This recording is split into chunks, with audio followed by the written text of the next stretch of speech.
What up, what up, what up? It's your boy D, back at you with another video. So, today we are going over NXT HEATWAVE. This card pretty much is set in stone, way more set in stone than Money in the Bank, so I will be covering Money in the Bank. Following Monday, I will give you my predictions for that. Following Monday, when the rest of the Money in the Bank qualifiers are in after tomorrow night's Raw. So, I'm here to give you my NXT HEATWAVE predictions. I think we're going to be in for a solid card, which is very interesting because this card happens on Sunday, which is the day after Money in the Bank. So, they're going to have to really show up and show out to compete with what's going to go on at Money in the Bank, especially coming off of the heels of that epic bloodline segment, which is the greatest storyline in the business right now. So, with the Money in the Banks, you got Drew McIntyre, who may qualify for Money in the Bank. There could be a CM Punk appearance. There's a lot going on. We're in Canada. Braun Breaker could be IC champion. There's a lot going on, bro. So, with that being said, let's get into it.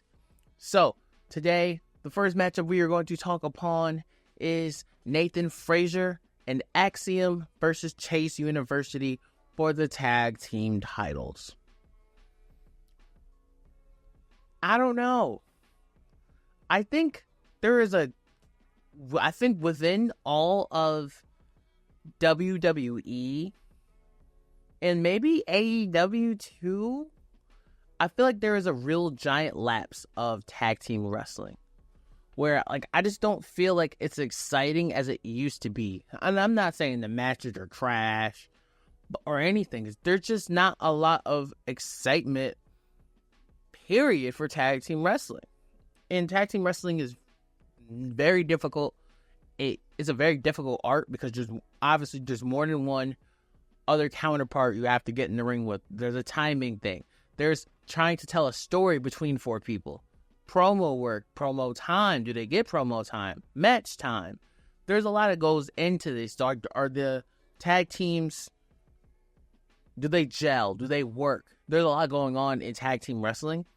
And I just feel like we're missing something. Like this match, to me, Nathan Frazier and Axiom versus Chase University, where Chase University used to be one of the hotter top parts of the show, is kind of just, okay. When Thea Hale went back to Chase University, it was like, okay. I was really liking it when Chase University had the gambling thing when they were in Chase University was in debt, and then JC Jane, they did the calendar. I like that stuff. But now Chase U is kind of just, it's cool. They come out, I'm like, okay, I see it. I throw up the U, it's cool. But I'm not really excited for it. And that's the same thing how I feel about Nathan Frazier and Axiom. Nathan Frazier and Axiom are very talented wrestlers. They're incredibly talented wrestlers. Their matches are always going to cook. But for me, someone who really enjoys story, it's just So, you're asking me, I'm going to still give the title win to Nathan Frazier and Axiom. I just think they should just hold the titles until we find somebody who's truly entertaining and truly can hold those tag team belts and give them some justice. So, I'm going with Nathan Frazier and Axiom. Oof. The next matchup I'm going to talk about is Oba Femi, your North American champion, versus Wesley.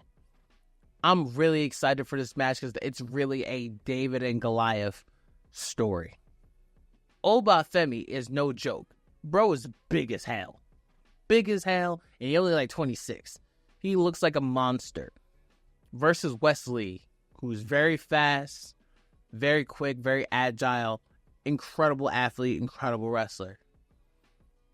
I don't know where this match is going to go, especially coming off of Oba Femi, who essentially coming off of Oba Femi's win in the triple threat match at NXT Battleground. And you got Wesley, who's still coming off of that humongous injury he had that kept him on the sideline for a couple months. Now he's getting in the ring with Oba Femi, one-on-one for the title. And if you're asking me, I think Wesley could be the right person to beat Oba Femi for the North American title. but I just don't think it's right now. I think you can actually let this rivalry play out more and build Wesley up to be that super babyface. Like, I want Obafemi to win this match and kind of just give him that you can beat me. So then they have a match again, and then Obafemi wins again. And then Wesley just gets more desperate and more desperate and more desperate to beat him. He's like, I have to beat him. I have to prove to myself I can beat Obafemi. And Obafemi's like, all right, fine. If you beat me, you win. You can win the title. If you don't beat me, your career in NXT is over. That's the type of feud I want to build up from Wesley and Obafemi. And I think they have the power and the story that they can do that with. So if you're asking me, I got Obafemi defeating Wesley at NXT Heatwave. Okay, so the next matchup we are going to talk about is... Oh, I don't know how you feel about this. This is going to be like my sleeper match. This match is going to cook. Kaylani Jordan versus Sol Ruca. I think this match is going to be just true athleticism. If you ever seen Kaylani Jordan, she is incredibly athletic. If you ever seen Sol Ruca is incredibly athletic. And honestly, I think this matchup is going to have so much good athleticism and good moves that I think with this match, I wouldn't be surprised if there's a heel turn. I wouldn't be surprised if Kaylani turned heel. I wouldn't be surprised if Sol Ruca turned heel. Because it is babyface versus babyface, so we are always inclined to see if there's going to be a heel turn within this match. And I think it'd be really cool if there was a heel turn in this match. And I think Kaylani Jordan as champion, I think it's important for her to win this match. Because she's only held the belt for so long, and you don't want to start having that hot potato on her first defense as your Women's North American Champion. So, with that being said, I'm going Kaylani Jordan with the W, but Sol Ruca's obviously going to show out like she should, because I think, honestly, the person who should beat Kaylani Jordan for that title eventually will be Jada Parker. Oh, the next matchup we're going to talk about is my match of the night. This is the match I'm the most excited about. We have Roxanne Perez versus Miss Lola Vice. This is my... we cooking on this one. I love Lola Vice. I've always said on this channel that Lola Vice easily is a star. Roxanne Perez is a star. Roxanne, literally, her nickname is a prodigy for a reason. Roxanne Perez is 100% a star. I look at Lola Vice and I go, oh, nope, that is the new NXT Women's Champion. When Roxanne eventually goes up to the main roster to start her career there, I look at Lola Vice and go, oh yeah, yes, NXT Champion. Give her the belt. Yep, yes, without a hint of doubt in my mind. She has all the qualities.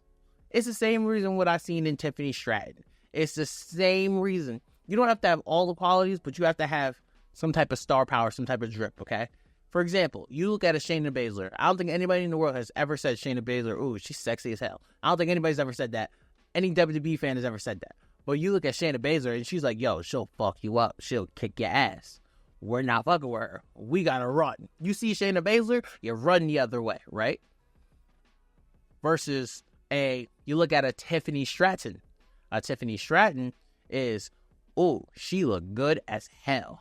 Oh, shit, she can talk on the mic. Oh, shit, she can wrestle her ass off. And she's athletic with that gymnast background of hers. That's a champion. Look. She has the look. She has the mic skills. And the in-ring work. Perfect. Plays her character well. Perfect. I see the exact same thing for Lola Vice. Lola Vice has everything. And you know there's always going to be somebody, oh, she doesn't just shake her ass. Stop it. Because with her MMA background, Lola Vice will whip your ass and then dance all over your dead body. Lola Vice, I think, has that sauce, that spice, that extra spice to be a champion in NXT. This is my match of the night. This is my favorite match. You see I'm a little nervous to give my winner. But I love Roxanne, bro. This is tough. But if I have to pick, we're going to have a new women's champion on Sunday, and her name is Lola Vice. Lola Vice will be the NXT women's champion. Roxanne, I think we'll have a feud to get, they'll have their little feud. But Lola Vice is just hot. Like, she's on fire in her career. And I think it's a big step. I think Roxanne in her heel run proved that she's a big dog and more or less proved that she belongs on the main roster. And I think we can start her serenade to the main roster, especially with the debut after SummerSlam. I think it would be very beneficial for Roxanne, especially if she went to SmackDown. If Roxanne Perez joined that SmackDown roster that's kind of getting really depleted of heels, they have she can go to SmackDown, she can go to Raw, either or.